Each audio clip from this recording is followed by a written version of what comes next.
বিকেলের এক সময় গ্রামের মোড়ের চায়ের দোকানে রামু কাকু ও হরেন দাদু বসে আড্ডা দিচ্ছিলেন। হঠাৎ, শোনো হরেন, কাল রাতে কি হয়েছে জানো?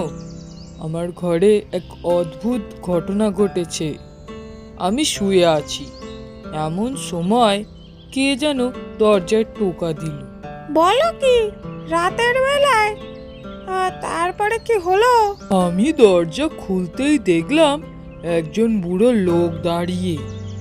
বলল আমি নাকি অনেক দূর থেকে এসেছি, একটু জায়গা দাও। আমি বললাম অতিথি মানুষ জানাচ্ছে, দেখ অতিথি অভ্যর্থনা তো আমাদের সংস্কৃতি, তাই নিয়ে এলাম ঘরে। তারপর কি হলো গো কাকু, বলো বলো শুনি।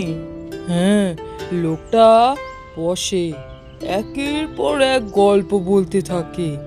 এক সময় বলে উঠল, আমি যেখানেই যাই সেখানেই মজা করি আর ভয়ও দেখাই।